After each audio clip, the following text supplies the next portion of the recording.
Mesdames, Mesdemoiselles, Messieurs et chers apprenants, nous voici encore à la Académie. Je suis très ravi de vous retrouver ici et aujourd'hui nous allons continuer la leçon sur les lentilles. C'est la vidéo de cours numéro 4, formation des images avec une lentille convergente. 5.1, caractéristiques de l'image. 5.1.1, expérience et observation. Alors ici, nous allons regarder une bougie à travers une lentille convergente. Et lorsque nous l'observons à travers la lentille convergente, nous avons une image qui est renversée. Donc 5.1.2, conclusion. L'image d'un objet réel donné par une lentille convergente est nette et renversée. Très important de noter cela. 5.2, mouvement relatif entre un objet et son image. Plaçons sur l'axe optique d'une lentille convergente une bougie allumée et faisons varier la distance bougie-lentille en observant l'image. Donc vous voyez ici, nous prenons une bougie, nous plaçons devant une lentille. Lorsque nous faisons bouger la bougie, et on approche la bougie à la lentille. Regardez bien, quand on approche, l'image aussi s'éloigne. Regardez la position de l'image au début et regardez la position de l'image maintenant. Ensuite, lorsqu'on continue d'avancer la bougie vers la lentille, vous voyez que l'image s'éloigne de la lentille et devient plus grande. On va essayer de lire tout ça. Si la bougie est placée à l'infini, c'est-à-dire très loin de la lentille, l'image se forme au foyer image. Et l'image va se former en ce point-là. Si on approche la bougie de la lentille, l'image s'éloigne et grossit. Ce que je venais de dire. On dit que l'objet et son image se déplacent dans le même sens. Si la bougie est placée au foyer objet, l'image se forme à l'infini. Donc, si vous placez l'objet ici, au foyer objet ici, où j'indique là, vous allez voir que votre image sera rejetée à l'infini.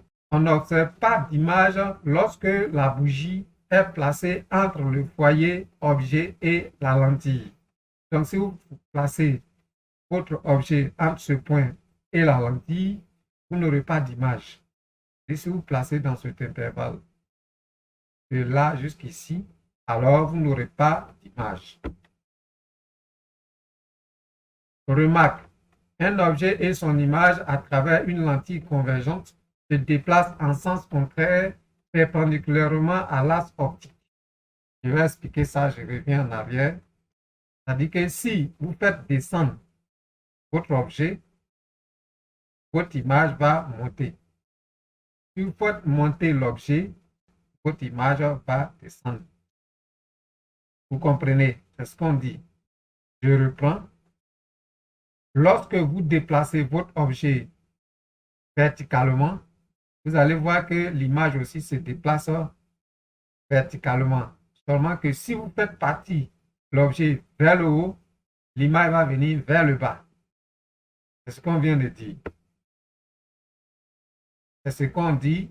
Un objet et son image à travers une lentille convergente se déplacent en sens contraire perpendiculairement. C'est-à-dire que si l'objet va vers le haut, l'image va venir vers le bas. 6.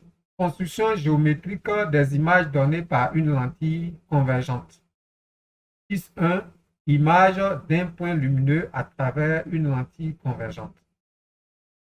Alors, vous voyez ici, lorsque nous prenons ce point A, que nous traçons son image, alors l'image va se former en bas. Ce que je disais tout à l'heure, lorsque vous allez de manière perpendiculaire, l'axe, alors votre image aussi vient perpendiculairement. Donc voilà, si vous avez un point, son image est un autre point. Donc conclusion, l'image d'un objet ponctuel donné par une lentille convergente est un point. Lorsque le point est au-dessus de l'axe optique, son image se forme en dessous. Et si l'objet est en dessous de l'axe optique, c'est-à-dire quelque part ici, l'image va se former au-dessus de l'axe optique.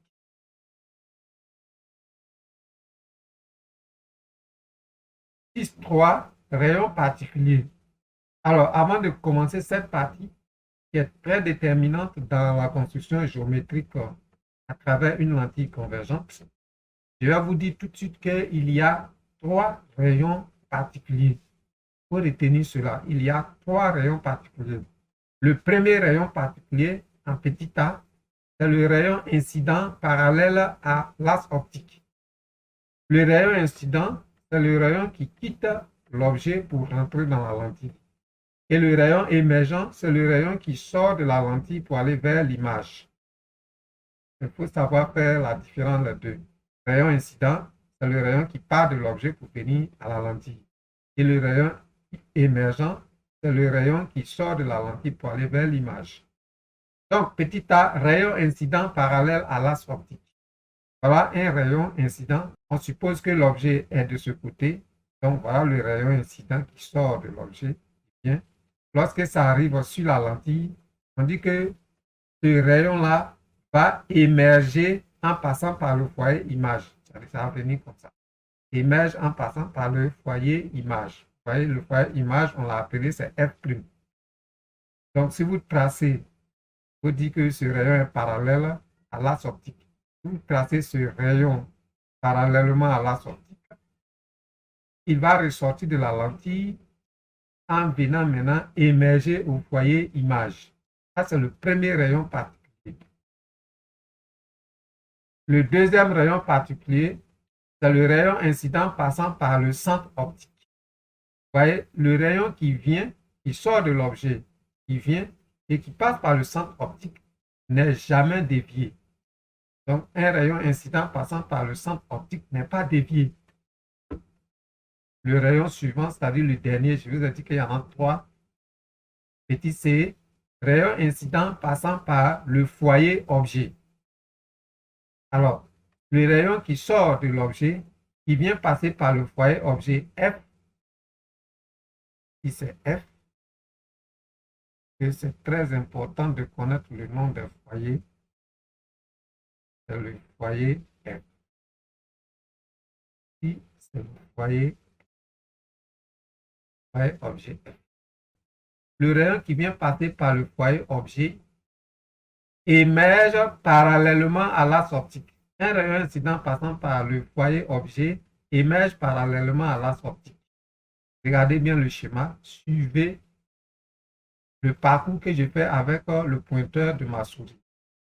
Et le rayon vient, passe par le foyer objet et va émerger parallèlement à l'axe optique.